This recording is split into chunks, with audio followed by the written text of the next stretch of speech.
Yang balik lagi di YouTube ligalage.id. Ada ungkapan Vox Populi Vox Dei, artinya suara rakyat, suara Tuhan.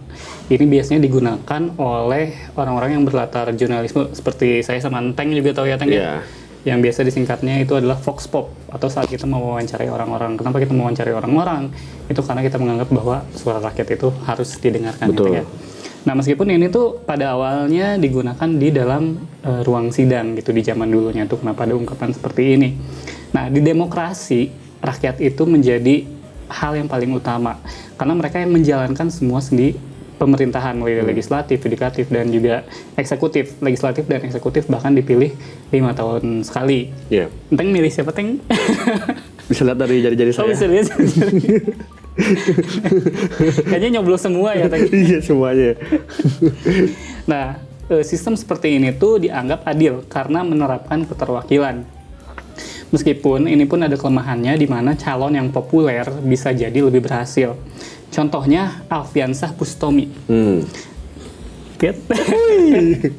Dan kehadiran dia di surat BPD Jawa Barat katanya itu tuh memberikan kesegaran gitu buat kita semua. Bahkan ada videonya tiap suaranya Komeng sah, dijawabnya tuh uhuy. Nomor 10 sah. Uhuy. Nomor 10.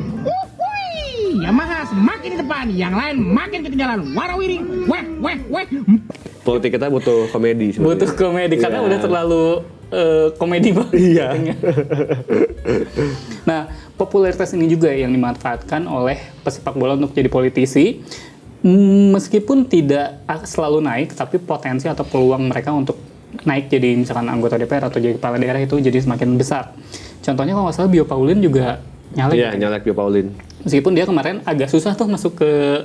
Iya, karena dijaga Amanda Herman. Dijaga Amanda Herman. Padahal waktu itu dijaganya tuh oleh Fujovic juga Juppe. Iya. Padahal dia ngelawat dirinya sendiri juga udah susah kayaknya. Karena Bio Paulin adalah salah satu back terbaik di ya, Indonesia. terbaik di Indonesia waktu itu ya. Nah, di samping saya ini udah ada Bung Randy Enteng, di mana kami ini akan membahas para pesepak bola yang menjadi politisi. Dan politik ini tuh jadi makanan sehari-harinya Enteng lah ya, Teng ya. Yang suka memerhatikan politik-politik.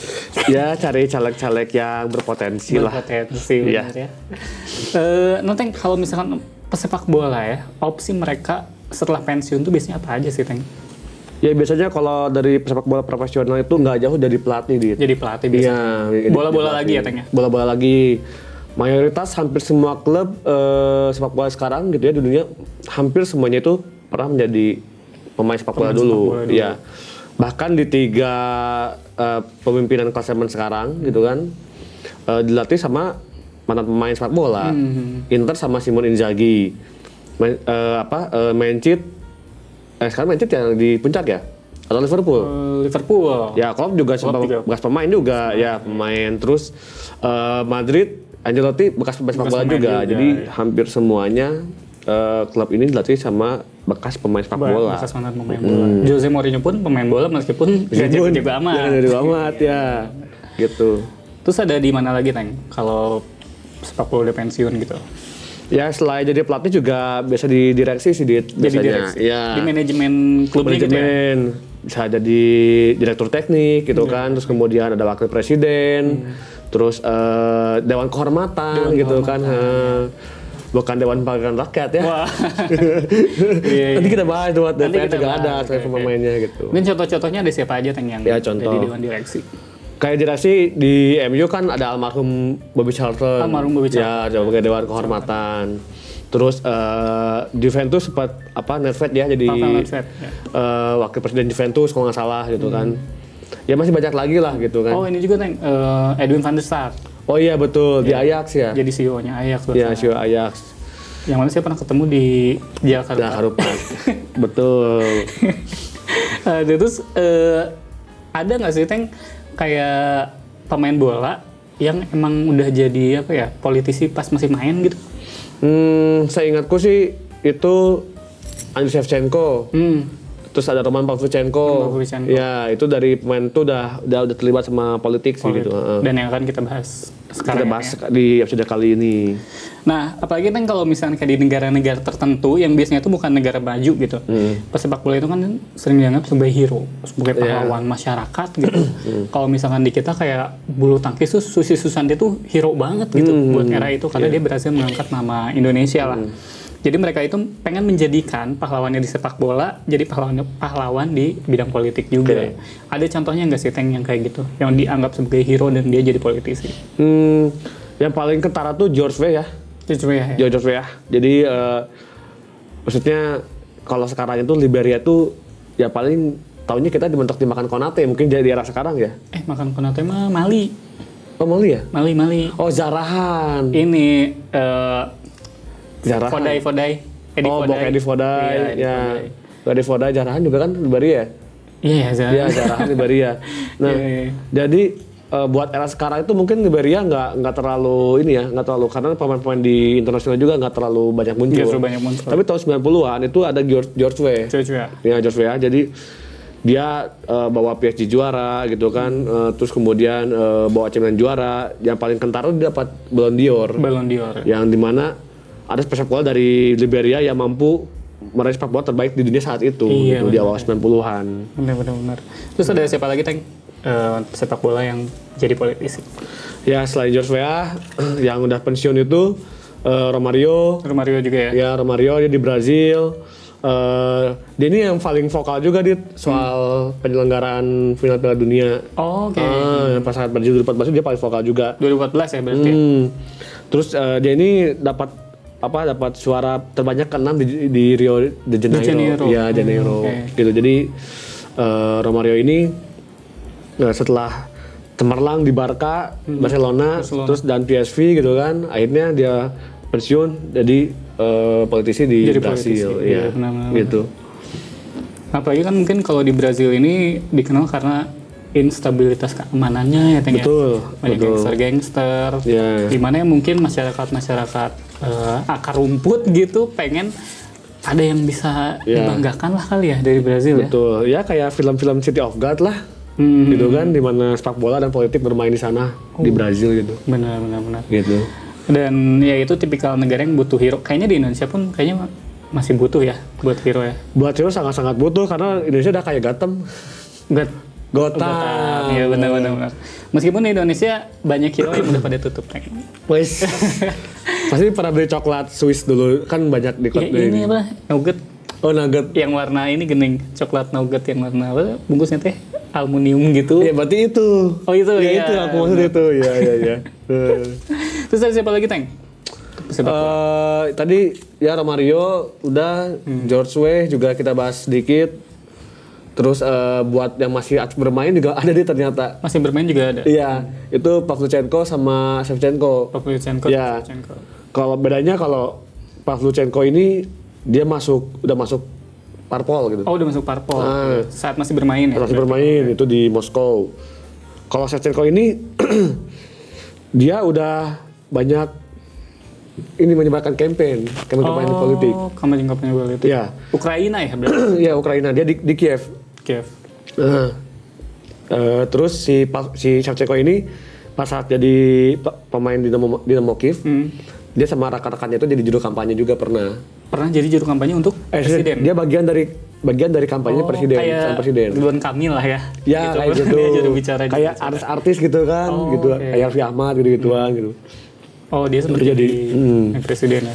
Jadi bagian kampanyenya calon presiden Ukraina gitu. Nah kebetulan tapi memang karena presiden Kiev saat itu merupakan anggota Ukraina. Ya, dia merupakan anggota parpol. Oh merupakan anggota. Iya, jadi memanfaatkan pemain di Dinamo Kiev untuk ikut kampanye di calon presiden dari partainya. Ini mirip dengan yang terjadi pada 2014 ketika para pemain timnas fotonya begini Teng.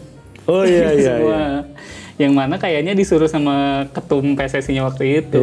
Itu Lanyala ya waktu itu. Iya, di sekitar kota Bandung juga ada tuh di daerah yang kita kalau turun tuh ke arah Ciamplas ada nomor urut itu berapa sekian yang banyak bekas-bekas pemain Persib dan pemain yang masih aktif gitu. Oh, yang pada gini. Iya gitu, Iya, itu benar, ada juga gitu kan.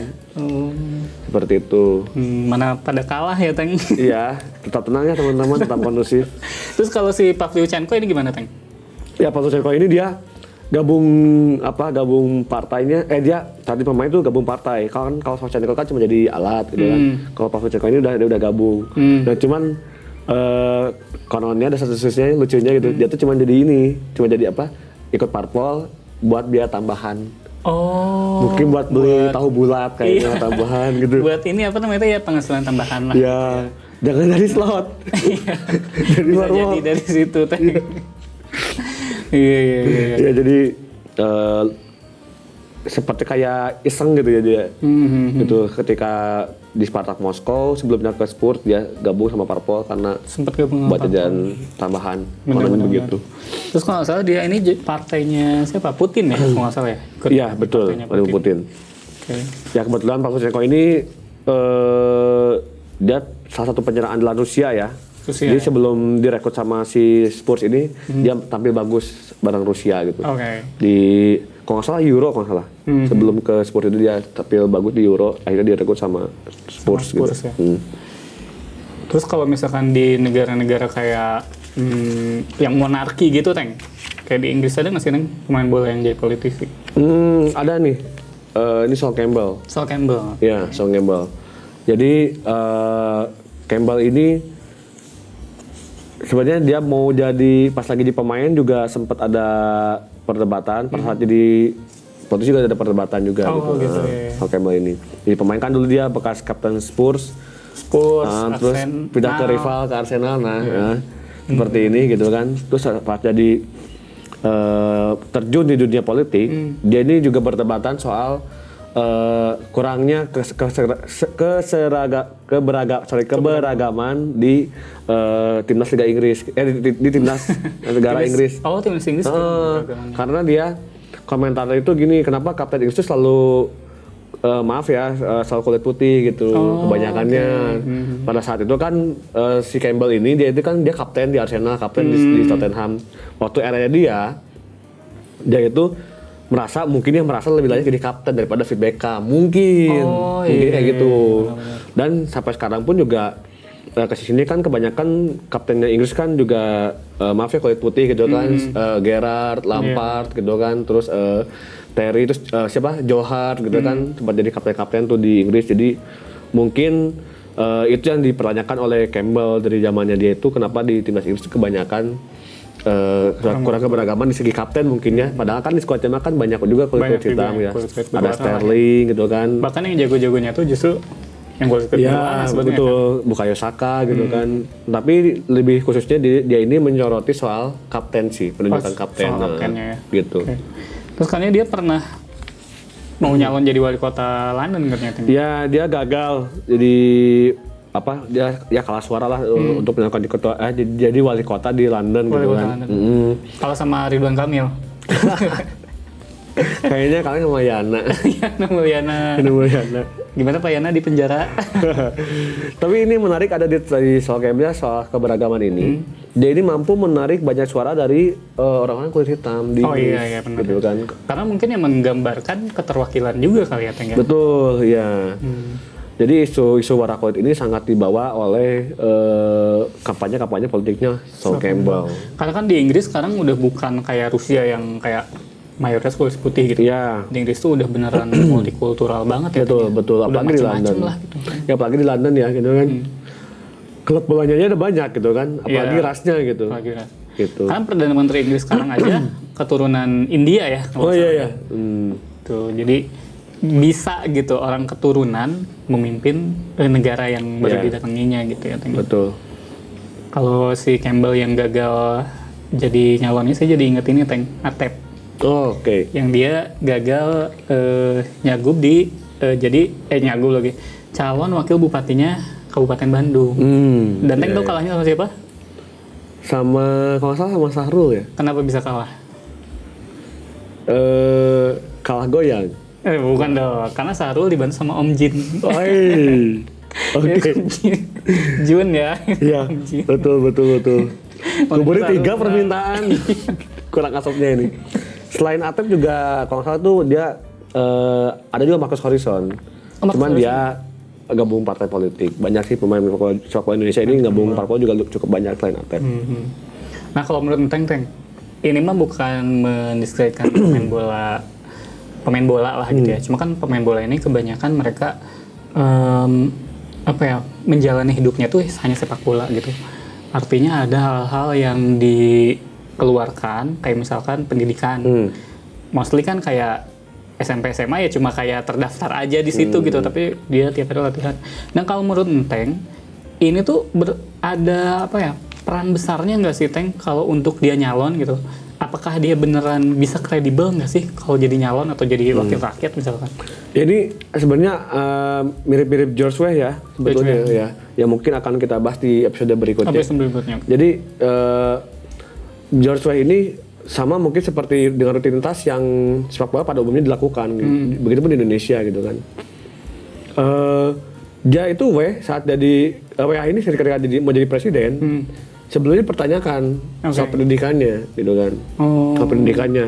Dan ini pun juga rata-rata di sepak bola di kita ini pemain-pemainnya itu jarang menyelesaikan pendidikan yang cukup tinggi dia. Yang tinggi ya. Ya itu yang membuat diragukan untuk mengelola sebuah wilayah atau negara gitu.